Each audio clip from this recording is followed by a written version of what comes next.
Assalamualaikum warahmatullahi wabarakatuh. Halo teman-teman semua.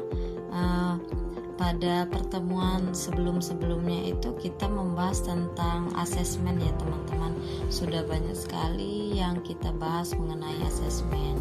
Nah, asesmen itu bukan cuma dievaluasi ya teman-teman, tetapi juga kita harus melaporkan asesmen itu sendiri yang kita nilai dari anak-anak kepada orang tuanya. Oke, langsung saja kita bahas ya teman-teman. Apa sih pelaporan?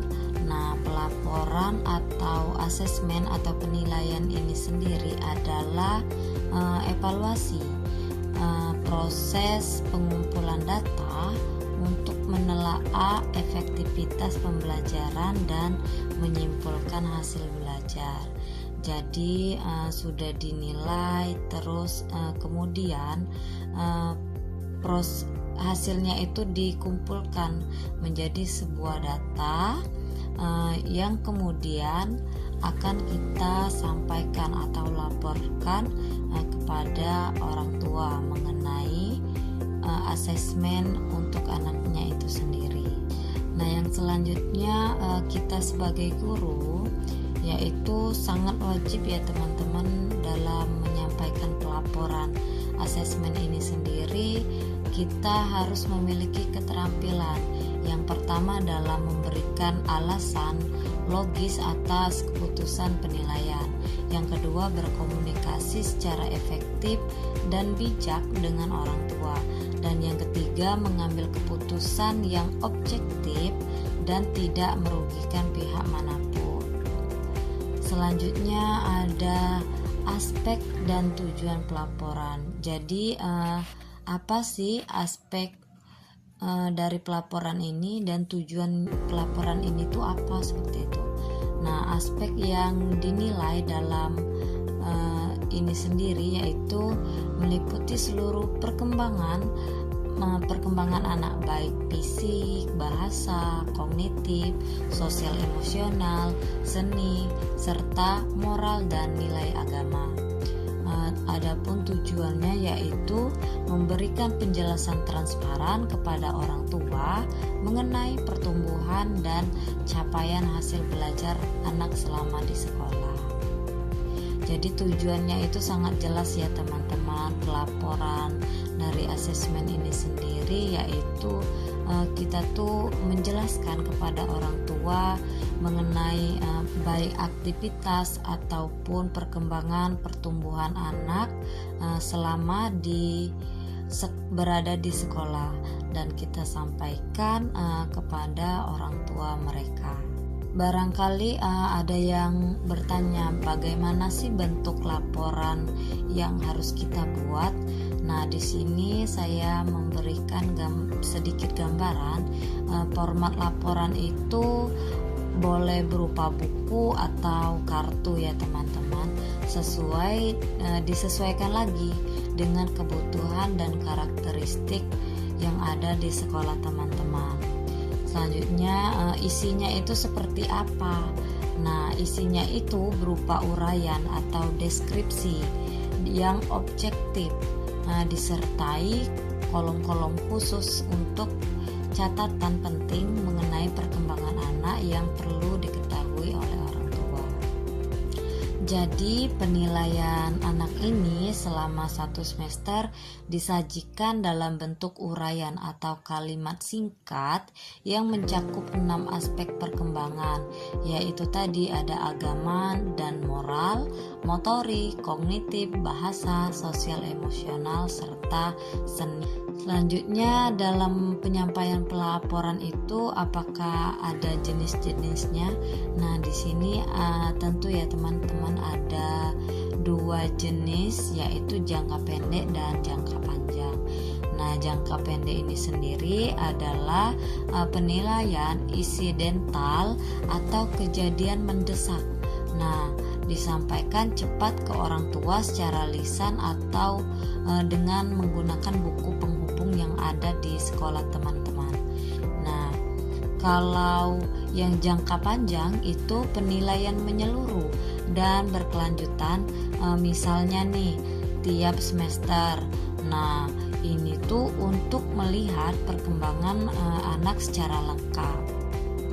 Selanjutnya ada pola pelaporan.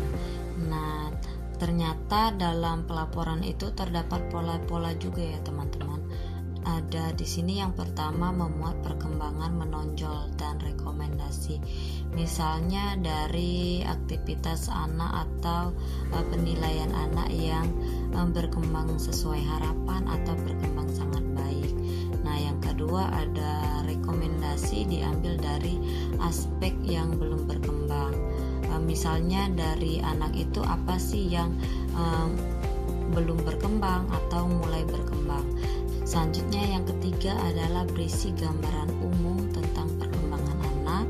Yang keempat disampaikan lisan atau tulisan menjaga kerahasiaan anak itu sendiri. Yang kelima ada fokus informasi, kondisi anak, terus antusiasme, terus kemampuan dan saran bagi orang tua. Selain disampaikan secara langsung, ada juga yang disampaikan dengan tulisan ya teman-teman.